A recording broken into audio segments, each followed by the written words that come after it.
So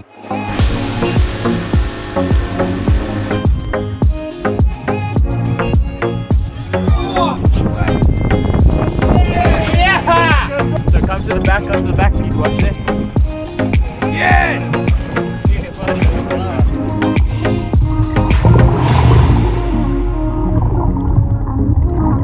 Sailfishing on Providence, that is a little bit different to other places in the world. 100%. So with it being the outer Indian Ocean, we're very fortunate with our atolls that we have access to deeper water areas that bring in pelagic species, such as the sailfish, which is one of our 7 iconic species. And the beautiful thing about atolls like Providence, and especially Providence, is they're here in a high density at the end of the year, and we can almost literally hop, just skip and a jump off the flats and jump out into the deeper water and go tease them up and go have a shot at them. I mean, they're a great game fish.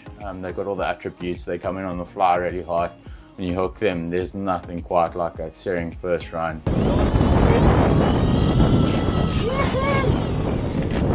A lot of jumps. And then, yeah, it's the ground and pound. It's man to man, and especially the way we do it with our very small 17-foot skiffs.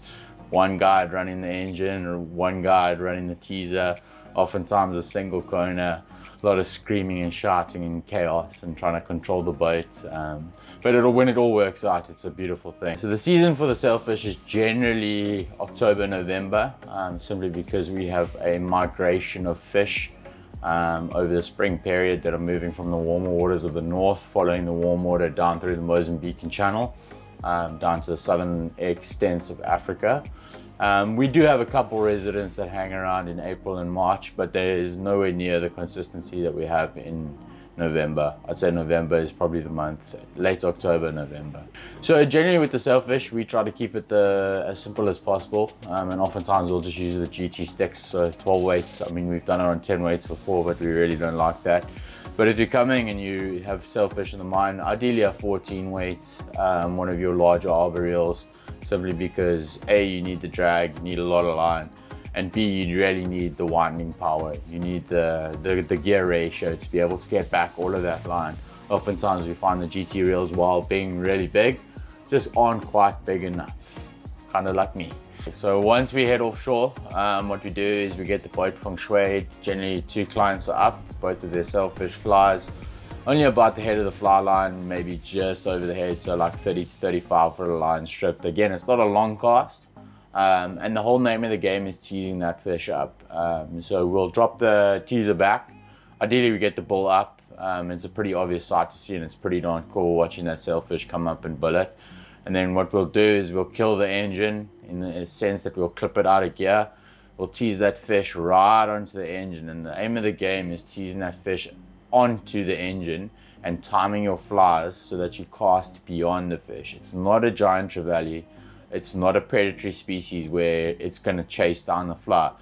The whole game is just showing the fish the fly. We get it hot enough with the teaser that it gets to the engine, he turns around, he's just looking for food. And so once we get the fish onto the engine, flies go in. The ideal angle is for the fish coming back on a backwards 45, eating the fly, going away. With the sailfish, when he comes up and he eats the fly, obviously they've got a big bull and they put it to great use. They take a bit of time to get their food down, and the whole point of the bull is that it stuns bait fish so that they can eat them head first. Once he comes up and he eats the fly, they often can hold the fly in their mouth for like 5 to 10 seconds. So there's a lot more time than you think you have. So ideally, fish eating away, turns down, nice big hard strip set into them, really hard. We've got tandem hooks and they've got really hard mouths, and it's all about getting that initial purchase and that really hard strip set. Oftentimes the fish knows there's something wrong straight away, starts shaking its head, hopefully not in the direction of the boat, because there's a good chance he's going to come tail walking into the boat. And then generally we'll drop it out of there for 2 reasons. So we'll engage the engine, give the engine a nice hard burst. 1, get the line on the reel and get the fish away from the boat so he knows that he's hooked and he has to start going. 2, if that, as I say, if that thing starts jumping, we do not want it to come in the boat. And oftentimes when you hit them in the soft palate and the top jaw, is they just come straight aerial and they aren't even thinking where they're going. And if it's at close contact and you got a tight drag, good chance you're going to pull that thing straight onto the boat. And there's a high probability of somebody taking a spear. So yeah, once he goes off, once we're on the reel, happy with it, we generally don't set the drags too high, simply because we've got to absorb the shock of the fish blasting off and then us using the engine to move away from the fish. Once he's hooked, it's all about enjoying the show. We get far enough away and then you can kind of just hang in and enjoy that first run and enjoy the jumps. A lot of times the fish will just come straight aerial and you'll be blasting off and your fly line will be going straight, or your backing will be going straight into the water in front of you, and the fish is now 45, 50 degrees off your right shoulder just walking on the water. And it's one of the iconic sights of the Indian Ocean. And then yeah, after that, again, they're big fish. It's all about the ground and pound. We really do put in a massive effort to try and fight them as hard as we possibly can and get that fight over and done really quickly. As with a lot of other pelagics, they tend to fight themselves to almost to the extent. So we really put an emphasis on putting down the hammer. Nice big pumps of the rod, hard reel winds. Generally, we'll try to get the clients up in the front of the boat, onto the cooler and follow the fish down, get a short line on it, get it managed. And then yeah, once it comes up to the boat, it's all about the dance on the boat. Everyone's kind of got a role to play in getting out the way. And then we run around, and eventually when the fish is ready and he's coming up, we just leader him, grab the bull. Generally we grab the top bull, get a nice hard hold on there, watch the tandem hooks when you do. Make sure that there's not one exposed and you haven't grabbed the hook. Always with the sailfish, wear gloves. They've got a very tough skin, and especially on the bull, it's like sandpaper.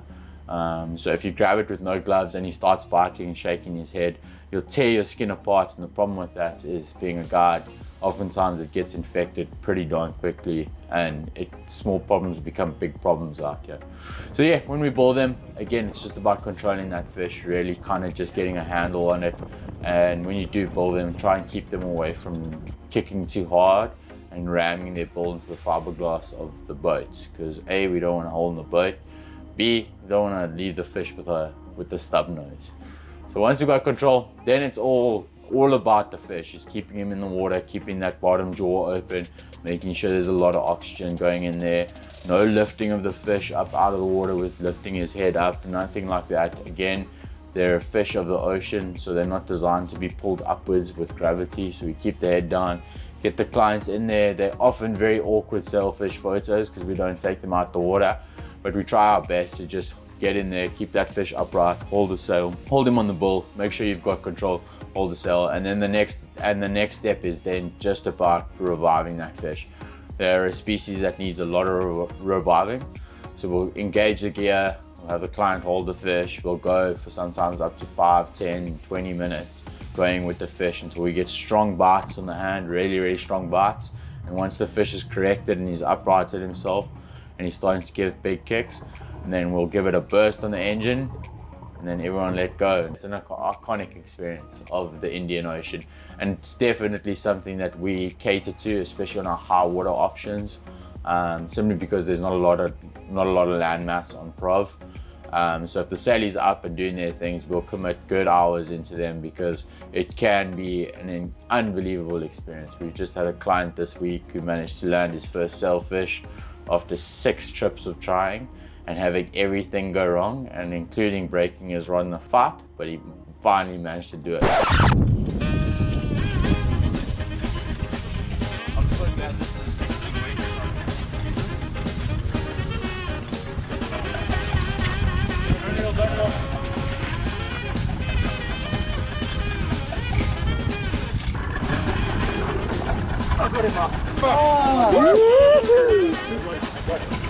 Oh my God, that's a big one.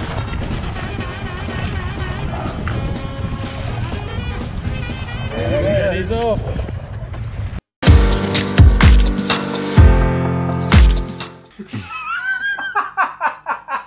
Shame, man. Have you got small man syndrome? No, well, when you come from a guide team that the average height is like 6'2", you realize that every time you stand for photos at the end of the week. But again, it makes the fish look bigger. No, 100%. And look, I'm closer to the water, so I can see tails and bow works much easier.